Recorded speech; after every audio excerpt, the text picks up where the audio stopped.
Electrical के interview में generally पूछा जाने वाला क्वेश्चन है एसएमपीएस। एसएमपीएस की फुल फॉर्म क्या है, एसएमपीएस कैसे काम करता है और एसएमपीएस का इंडस्ट्रियल एप्लीकेशन क्या है और इसकी वायरिंग डायग्राम कैसे की जाती है। तो आज के हमारे वीडियो में हम यही डिस्कस करने वाले हैं। नमस्कार दोस्तों, स्वागत है आपका हमारे यूट्यूब चैनल टेकवाला 13 में। और अभी तक आपने हमारा चैनल सब्सक्राइब नहीं किया है तो सब्सक्राइब कर दीजिए, लाइक कर दीजिए और अच्छा लगे तो शेयर कर दीजिए, जिससे कि आपको टेक्निकल से रिलेटेड सभी वीडियोस आप तक पहुंचती रहे। आइए डिस्कस करते हैं कि एसएमपीएस की फुल फॉर्म क्या है। तो एसएमपीएस की फुल फॉर्म है स्विच मोड पावर सप्लाई।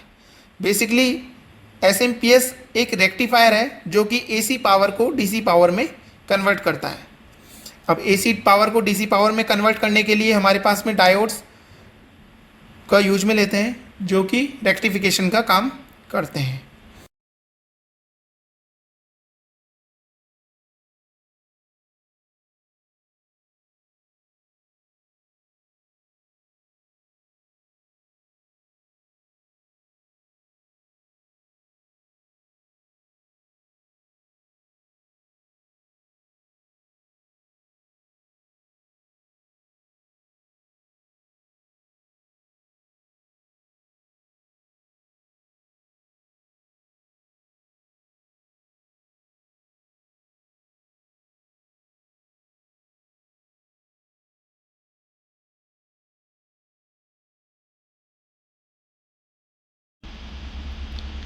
आइए समझते हैं अब इसकी वायरिंग डायग्राम कैसे की जाती है। तो इसमें सिंबल्स लगे हुए होते हैं जिससे हम आसानी से इस पे वायरिंग कर सकते हैं। तो एल और एन पे हम 220 वोल्ट एसी कनेक्ट करते हैं। तो यहाँ पर हम फेज वायर कनेक्ट करते हैं और यहाँ पर हम न्यूट्रल वायर कनेक्ट करते हैं। यहाँ पर हम न्यूट्रल वायर कनेक्ट करते हैं और बीच वाले टर्मिनल पे हम अर्थ का वायर कनेक्ट करते हैं। ये हमारा इनपुट साइड होता है और ये वाला हमारा आउटपुट साइड होता है। तो यहाँ हमको आउटपुट सप्लाई अगर हम इनपुट देते हैं 220 वोल्ट एसी, तो यहाँ हमको 12 वोल्ट 24 वोल्ट वो जिस टाइप की एसएमपीएस है उसके अकॉर्डिंग हमको आउटपुट वोल्टेज मिल जाता है। लास्ट हो जाता है हमारा वोल्टेज एडजस्टमेंट का।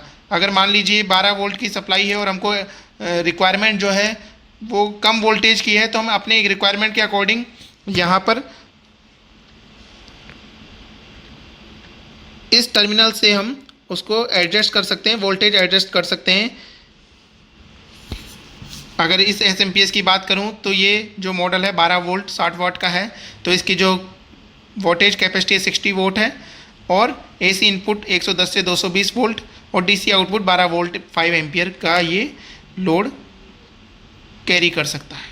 तो ये 12 वोल्ट डीसी आउटपुट है जो कि मार्केट में 12 वोल्ट 24 वोल्ट एज़ पर हमारी रिक्वायरमेंट के हम इसको सेलेक्ट कर सकते हैं। अब इंडस्ट्रियल में इसका कहाँ एप्लीकेशन है, तो जनरली इसका कंट्रोल वायरिंग में हम यूज़ में लेते हैं जहाँ पर हमारी 24 वोल्ट सप्लाई यूज़ में आ रही है। जैसे कि हमारी कंट्रोल वायरिंग हो गई